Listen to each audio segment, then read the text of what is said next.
بسم اللہ الرحمن الرحیم۔ تو اب ایک تفصیلی بیان ہے جادو کا، اور سلیمان علیہ السلام کے زمانے میں جادو کی ابتدا کس طرح ہوئی، جادو سے کیا کیا نقصانات ہوتے ہیں۔ ارشاد ہوتا ہے وَاتَّبَعُوا مَا تَتْلُو الشَّيَاطِينُ عَلَى مُلْكِ سُلَيْمَانَ وَمَا كَفَرَ سُلَيْمَانُ وَلَكِنَّ الشَّيَاطِينَ كَفَرُوا يُعَلِّمُونَ النَّاسَ السِّحْرَ۔ حضرت سلیمان علیہ السلام کے دور میں کچھ لوگ وہ تھے جو لوگوں کو جادو سکھاتے تھے۔ جادو یہ آسمان سے فرشتوں کے ذریعے ہی اترا ہے، لیکن یہ نہیں کہا جا سکتا کہ اللہ تبارک و تعالیٰ نے جادو کرنے کی اجازت دی ہے، بلکہ جب وہ دو فرشتے آئے لوگوں کو آزمانے کے لیے، تو وہ سکھانے سے پہلے یہ بتاتے تھے کہ یہ جادو ہے، یہ غلط ہے، یہ سیکھنے کا نہیں ہے، یہ کرنے کا نہیں ہے۔ لیکن اگر ان کی اپنی خواہشات، ان کا اپنا نفس اس پر غالب آ جاتا تو وہ کہتے نہیں ہمیں پھر بھی سکھاؤ، بھلے لوگوں کا نقصان ہوتا ہے سکھاؤ۔ تو جادو سیکھنے کا ان کا اولین مقصد یہ ہوتا تھا کہ وہ میاں بیوی میں دشمنی کروائیں اور دو لوگوں میں فساد کروائیں۔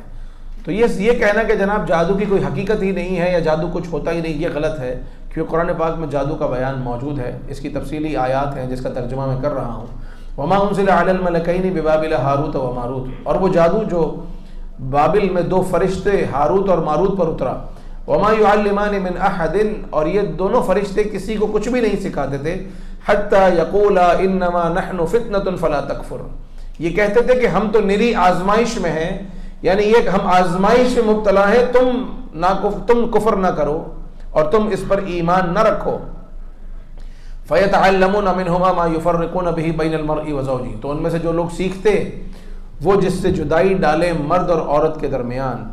وما هم بضارین به من احد الا باذن اللہ، اور کوئی کسی کو کچھ نقصان نہیں پہنچا سکتا مگر اللہ کے حکم سے۔ ویتعلمون ما یضرهم ولا ينفعهم، اور وہ جو سیکھ رہے ہیں نہ انہیں نقصان دے گا نہ نفع دے گا۔ ولقد علموا لمن اشتراه ما له في الاخرة من خلاق، اور بے شک ضرور انہیں معلوم ہے کہ جس نے یہ سودا لیا آخرت میں اس کا کوئی حصہ نہیں ہے۔ وَلَبِئْسَ مَا شَرَوْا بِهِ أَنفُسَهُمْ لَوْ كَانُوا يَعْلَمُونَ، کتنی بری چیز ہے کہ آخرت میں کچھ بھی نہیں ملے گا، اگر انہیں علم ہوتا تو یہ کتنی بری چیز ہے۔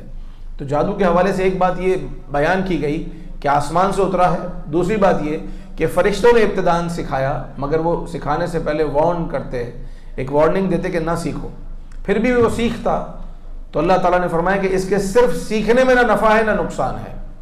اگر کسی کو جادو آتا ہے تو جادو سیکھنے میں نہ نفع ہے نہ نقصان ہے۔ نقصان کب ہے کہ جب وہ کسی کو نقصان پہنچائے، تو اس وقت نقصان ہے۔ تو سیکھنا ویسے بھی اچھا نہیں، اللہ نے فرمایا کہ اس کے سیکھنے میں کوئی اچھائی نہیں ہے، اور قیامت کے دن نقصان ہی نقصان ہے، اس کا کوئی فائدہ نہیں ہے۔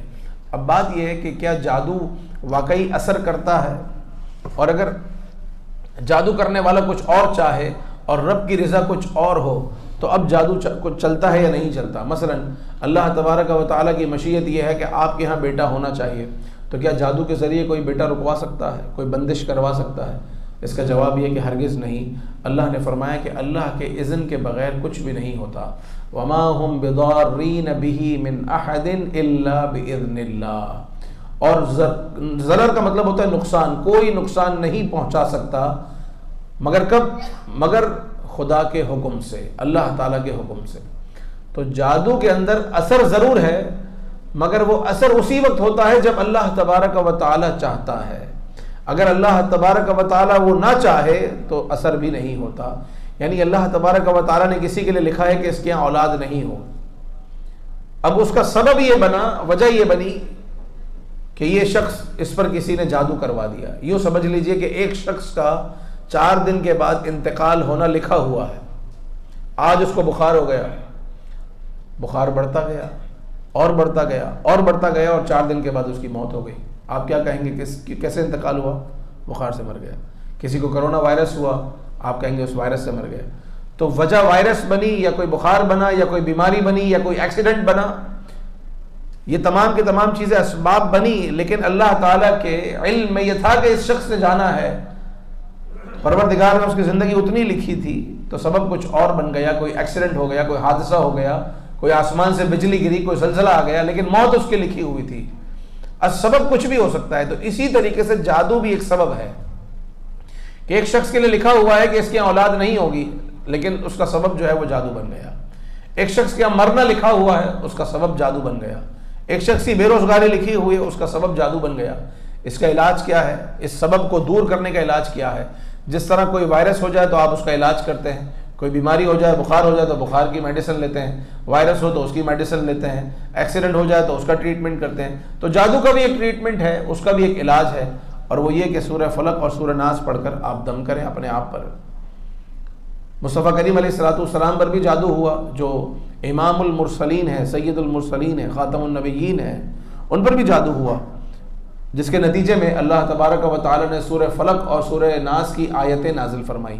اور وہ جادو بھی ایسا ہوا کہ آپ علیہ الصلوۃ والسلام اس جادو کے اثر سے بیمار بھی ہو گئے، سخت بخار میں مبتلا ہوئے. جو لبید کی لڑکیوں نے آپ علیہ الصلوۃ والسلام پر جادو کیا تھا، تو اللہ تعالیٰ نے سورہ فلق سورہ ناس کی آیتیں اتاری. 11 آیتیں ہیں، 5 اور 6، 11 آیتیں. ایک ایک آیت نازل ہوتی رہی، اور 11 انہوں نے رسی کے اندر گٹھانے لگائی تھی. ہر آیت پر ایک ایک گرہ کھلتی گئی، اور آپ علیہ الصلوۃ والسلام پر سے جادو کا اثر ختم ہو گیا. تو اہل ایمان، ان کے لیے سیکھنے کی بات یہ ہے کہ اگر کبھی ایسا محسوس ہو کہ ہم پر جادو ہے، یا اولاد کا نہ ہونا جادو کی وجہ سے ہے، یا گھر میں پریشانی جادو کی وجہ سے ہے، یا رزق میں بے برکتی جادو کی وجہ سے ہے، یا آدمی کو چڑچڑاپن یا غصہ آنا جادو کی وجہ سے ہے، تو بجائے ساری دنیا کو مورد الزام ٹھہرانے کے اس کا علاج کر لیں. سورہ فلق پڑھیں 3 مرتبہ، سورہ ناس پڑھیں 3 مرتبہ، اپنے آپ پر دم کریں، اور مستقل اس چیز کو اپنے وظیفے میں رکھیں. سورہ فلق پڑھتے جائیں، سورہ ناس پڑھتے جائیں، تلاوت کرتے جائیں، اپنے آپ پر ذکر کرتے جائیں. انشاءاللہ عز و جل اس کی برکت سے جادو کا خاتمہ ہوگا. اور ایک اور خاص بات یہ کہ اپنا حصار کرنے کی عادت بنائیں، اور وہ یہ کہ سورہ فاتحہ 1 بار، آیت الکرسی 1 بار، اور چاروں قل 1 بار، یہ پڑھ کر اپنے آپ پر دم کر لیں، اور یہ مستقل اس کی عادت رکھیں، تاکہ کسی کا حسد آپ کو نقصان نہ پہنچائے، تاکہ کسی کا جادو آپ کو نقصان نہ پہنچائے، تاکہ کوئی بری نظر آپ کو نقصان نہ پہنچائے. تو مستقل یہ حصار اپنا کرتے رہیں گے تو انشاءاللہ عز و جل اس کا فائدہ رہے گا. اللہ تعالیٰ